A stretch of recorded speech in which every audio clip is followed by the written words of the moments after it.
What's up, dudes? How we doing? Cody Elsesser here, and I changed my name to Colton. And I love that. My real name is Colton. My legal name is Colton. And I've gone by Cody for years and years. And changed my name to Colton. And I want to get really down to earth with you guys. Literally. And, I wanted to tell you guys my testimony of how I got to where I am, and just kind of my story along the way, because I feel like there's a lot of people who don't exactly understand me, and understand kind of where my faith has come from. So I wanted to give you guys a little more insight on that. I help you guys to understand who it is that you guys are watching right now. And maybe in the process help you guys understand a little bit about who you are and who you want to be, because sometimes we all need help from other people. Not just sometimes, all the times. We as humans are going to need help along the way. So we're going to start all the way back in elementary school. I had two friends that really stick out to me from elementary school. And we started in 4th grade. I went to a public elementary school, and I was popular, and I loved it. But I was just a kid, up to 3rd grade, and I had a lot of friends, and I had a really good time, and it was awesome. And then I went to a private school. I went to Savannah Christian Preparatory School, and when I went and visited to get ready to attend the school, all the kids had talked to me, and I was the new kids. They were excited to talk to me and kind of see who was coming to join their class, right? And their big thing was kickball. At recess, they played kickball, and if you were good at kickball, you were cool. And I told the entire class, which I believed I was back at my public school. I had done kickball, and we started playing kickball at recess because I was like, guys, let's play kickball. So we played it. And so I was like, I'm the best kickball player ever, right? So I told the whole class that. And then very first day that I'm attending the school, we get to recess, and I was horrible at kickball. The first time I go to kick the ball, and I shanked it. And I shanked the heck out of it. And it was bad. From then on, my experience at the private school was not good. I had one solid friend who really stayed with me through to middle school, and we were both kind of maybe bullied a little bit together. We sat alone at lunch sometimes. It was just me and him versus everybody else, right? And there were of course other people along the way, but he was my best friend. And when we got to middle school, he got popular. And when he got popular, he left me behind. And that hurt me really bad. I was still his friend. I was never not his friend, but we weren't close anymore. He didn't spend the night at my house. We didn't hang out. It was just at school we saw each other. We didn't even talk. I found a new group of friends, and that was that. Me and him were not friends anymore. And so middle school, I had my friends. I had a good time, and I got through middle school. I played soccer, and I got better and better every year as I played soccer, and rock and roll. Middle school was okay. Middle school was good. And then we got to high school, and that same friend who had kind of not became my friend anymore through middle school, he got popular on social media. Social media started getting big, and that was when Twitter and Instagram and all those things started coming out, and so he just right away, he was huge on social media, and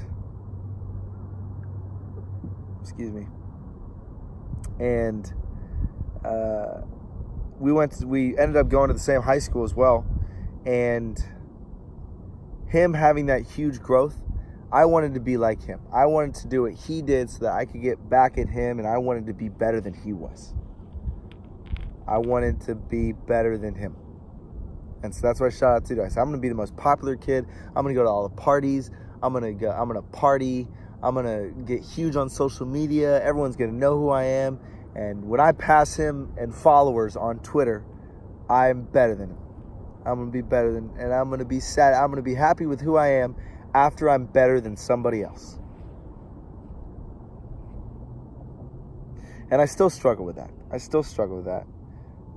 I'm very competitive, and I enjoy competition, but now it's good competition. It's not comparing myself to others, where sometimes I still do compare myself to others, but that's not what we're called to do, right? And late middle school, early high school, I started getting involved in the youth group at church, and I went on mission trips to Ecuador. And I'm actually wearing a bracelet that I got from one of the kids in Ecuador. His name was Ricky, he was an awesome kid. And the Ecuador mission trips were incredible. I loved helping people, and I was very involved in the church. So mission trips was kind of the next step with that.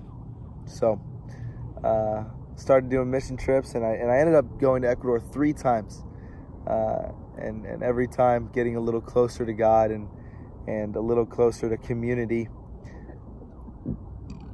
Excuse me. And it was good. It was really good. It was awesome. It was beautiful. And I'm so glad that was put in my life, and I had that opportunity, and hopefully I'll be able to go back to Ecuador again soon. I'd love to. I miss the kids. I grew close with a lot of them.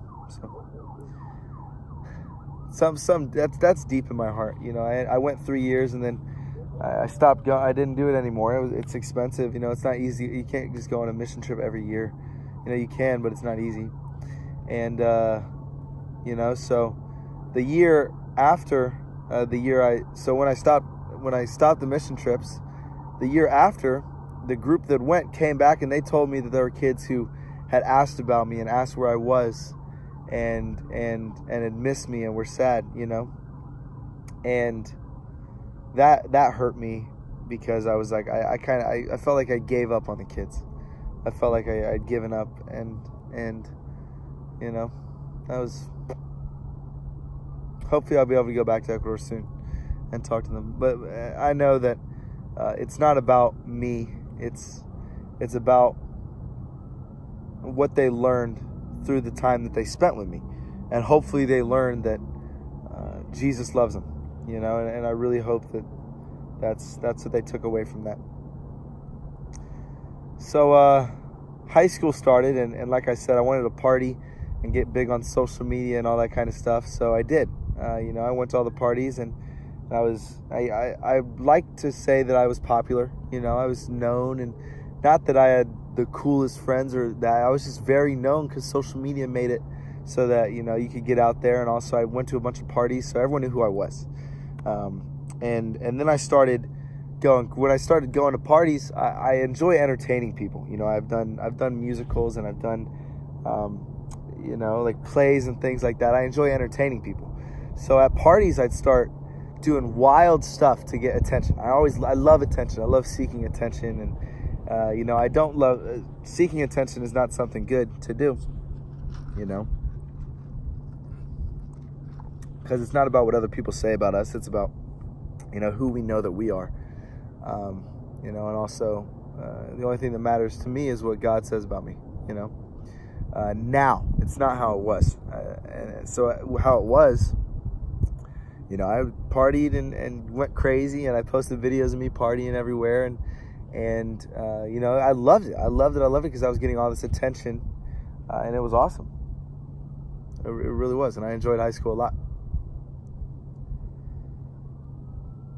Get to senior year of high school, I'm this party guy. Everyone, like I said, everyone knew who I was, and I wanted. It was senior year. I was like, I had just spent 2 months in New York City. I was pursuing my acting career, and I did very well in that.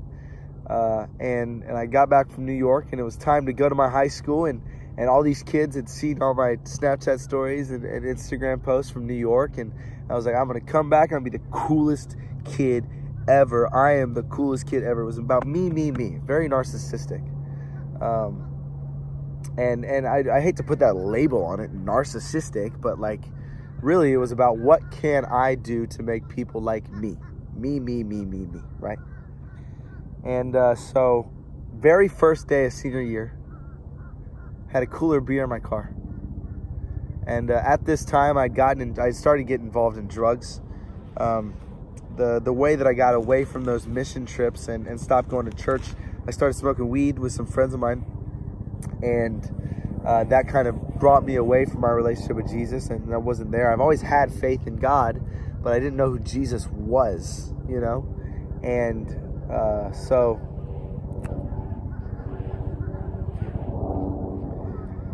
I started smoking weed with my friends, and so I dropped my faith, and I left that behind me. And I had girlfriends, and I was cheating on girlfriends. I was having sex with all these girls, and I was partying, I was doing drugs, and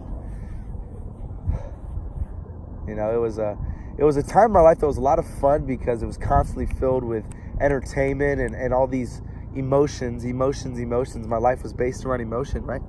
And so I get kicked out of my high school. Very first day of senior year, I had a cooler beer in my car, and a friend of mine asked for a beer for the ride home, and I said he could have one. And when he went to go get the beer out of my car, the principal was standing right there and saw the whole thing. So I got kicked out. Boom, first day of high school, kicked out, right? Good. So it took 30 days to get into a different school. So my summer was extended by 30 days, but it's not at all what it was. My parents were very angry at me and rock and roll. You know, I got kicked out of my dream high school. I was going to be the captain of the soccer team. The soccer team won the state championship that year. And that stunk. That hurt so bad. I was going to be the captain of a state championship soccer team, and all because I just wanted to party and all that. I got kicked out of my high school, and you know, so I went to a new high school. I ran for class president the very second week of being there. I had stickers and posters and all that kind of stuff, and I was just very outgoing. And I love people, and so anywhere that I go, I make an impact. I'm bold. I'm very bold. Not to brag in who I am, but I am a bold individual where I'll go into a place and my comfort zone is not a comfort zone. It is a sphere of influence. And that's just how I've always been.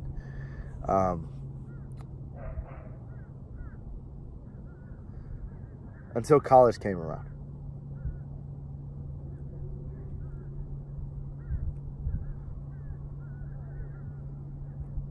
But slow down a little bit, going back. I was at the new high school, and I didn't win president. I was very upset. I blamed a lot of people for that. You know, that was something I definitely wanted because the president had a speech at graduation. I was like, if I can have a speech at this new public school graduation, even after all this popularity, I was still popular, you know. I still had all this following on social media, whatever. And, you know, social media following, you know, it's not, we as a generation are so consumed by social media, you know, where we really, we try to associate our self-worth with our followers and our likes and things like that, you know, and that's just not how life should be. You know, it's not about that. It's about who we are and who we are to other people. So, the high school I got kicked out of, it was before soccer season. It was before the play. I also was the lead in the school plays, and so I missed out on that senior year too. And none of those had happened yet. And the school was going to let me back in. And the day they were going to let me back in, I pretended to be one of the students' dad at the other school and signed him out of school with a fake voice. And they found out he told on me. He told him it was me. And they did let me back in because of that.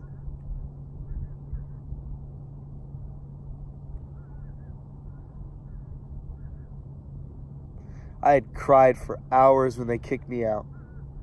They were going to let me back in. I was going to be a legend. I was going to be the first kid to be kicked out and let back in because they admitted that they were wrong, that they shouldn't have kicked me out for that little tiny thing.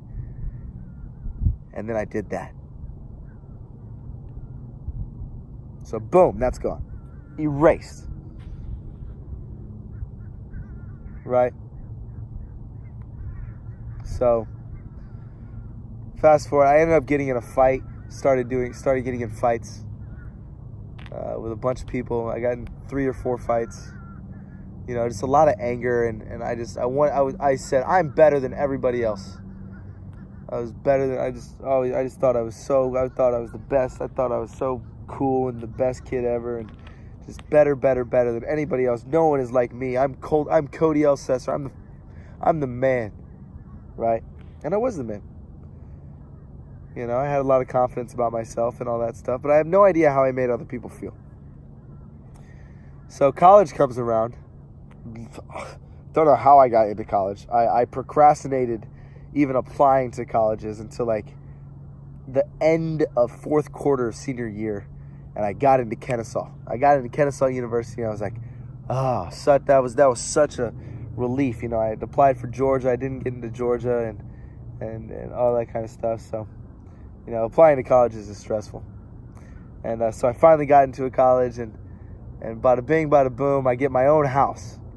Since I had waited so long to apply, I wasn't able to live in the dorms at school, so I got an off-campus house, and it was the sickest thing ever. I had super dope roommates, and one of them was a drug dealer, and you know, both of my roommates, I love them so much, and I still talk to them, and they're awesome guys. Now, at the time, I wasn't focused on people. I just wanted me. It was about me. It was about me. It was about me. It was about me. And so I started doing drugs. Dove into drugs. I'm not going to specifically name which ones. I dove into drugs. Every one you can imagine, I did. You know, and the ones that you don't want to imagine me doing, I did. You know, I haven't done every single drug in the world, but I've done drugs, and everything that I knew about myself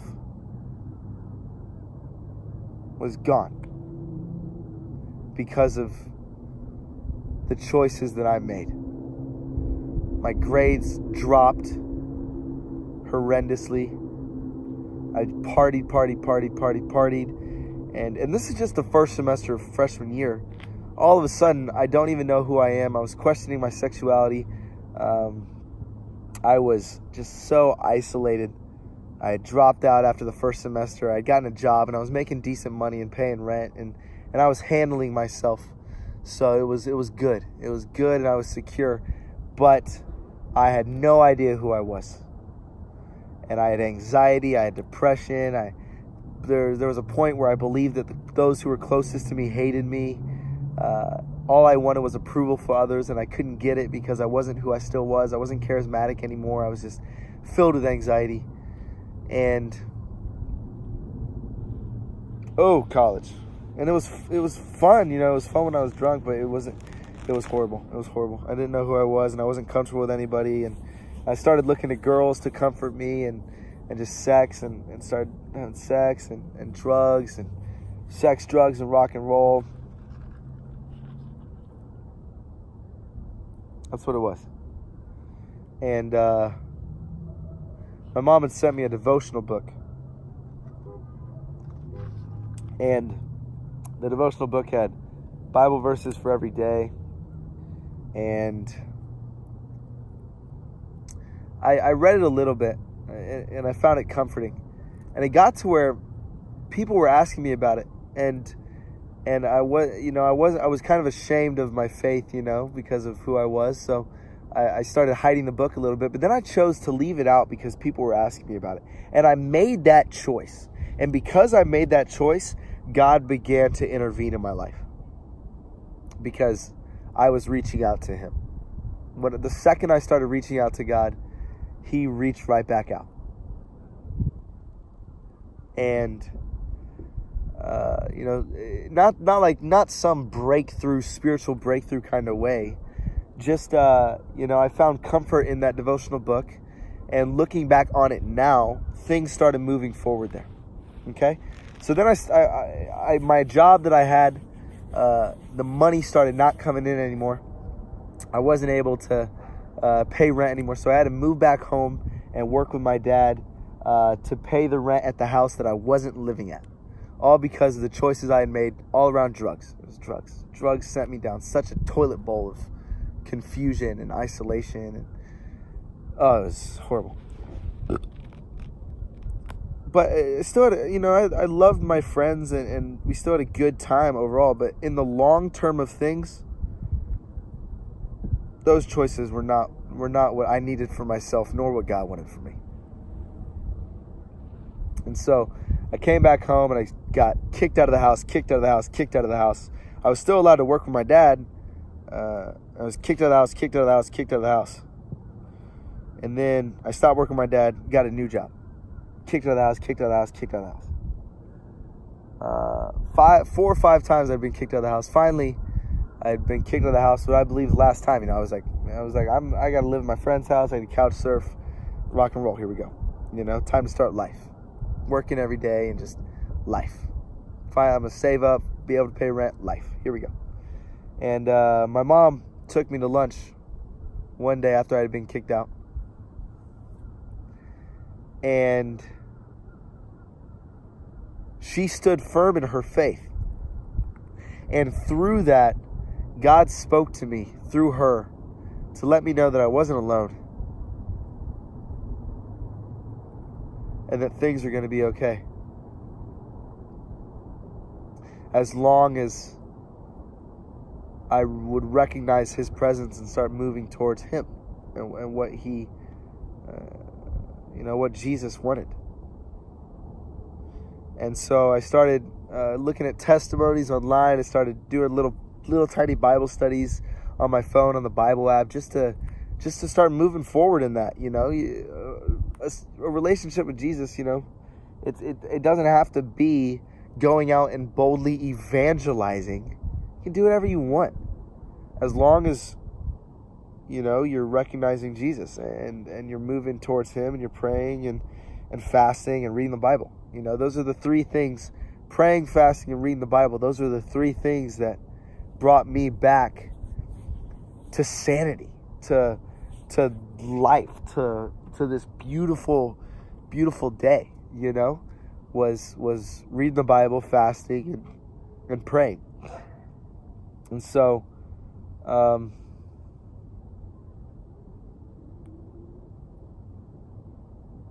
the glory to God.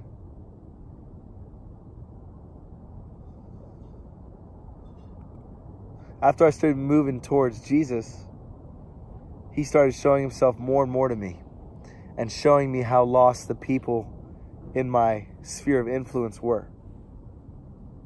And if I would go out of my comfort zone a little bit and stand firm in my faith, then I could save them as well through Jesus and through what He had done for me. So immediately I started boasting in Jesus.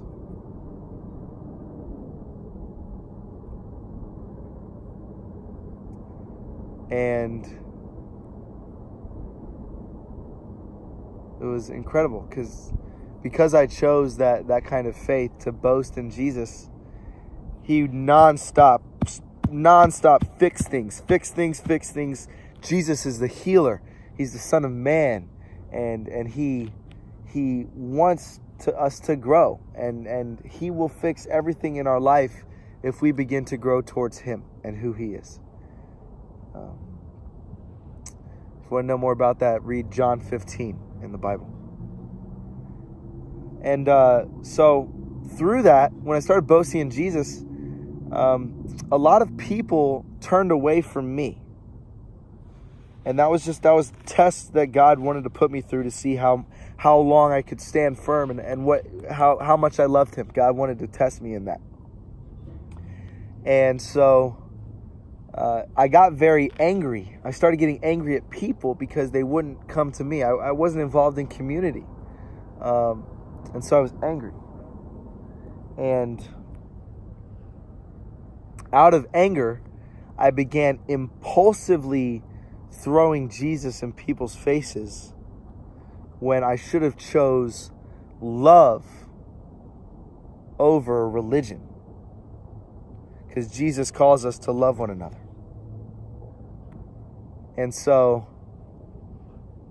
I'm not going to apologize about that, because I know that created godly sorrow that led to repentance, and that leads to salvation. So I'm not going to apologize for that. But I do recognize the growth. It's about growth. Your relationship with Jesus, you're going to go through these times where you do things that aren't the best, but it's for you to learn. Pain teaches us. Pain teaches us to attempt different approaches. And so I started really on social media throwing Jesus, praising Jesus. And there's nothing wrong with that at all. You know? It's testing, moving forward in our faith to where we are now, which is knowing that if you want to lead people to Jesus, it's through love and through gentleness and through kindness, and through Jesus, because you can't get to God without Jesus. John 14:6. Jesus is the way, the truth, and the life. No one comes to the Father except through him. Now, God calls us to community, and God calls us to love one another and treat one another with respect, and not to do anything out of anger. I've repented of my fear, and I've repented of my anger, and I continue needing to do that every day, because I'm not perfect.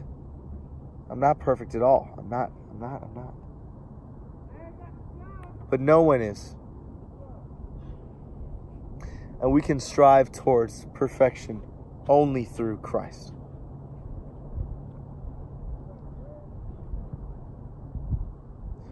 So where I am now, I've got no anxiety. I get anxious sometimes, but I don't have anxiety. I don't have depression.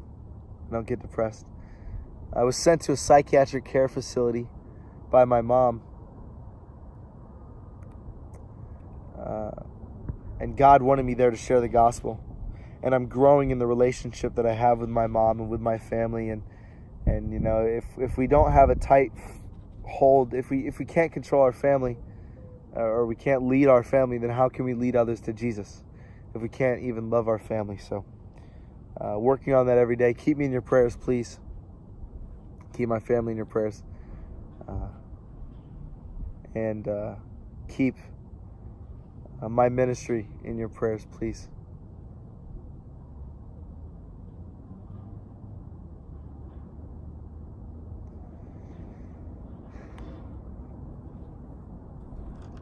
That's my testimony.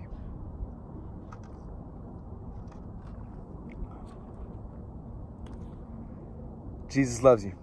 Thank you guys for watching.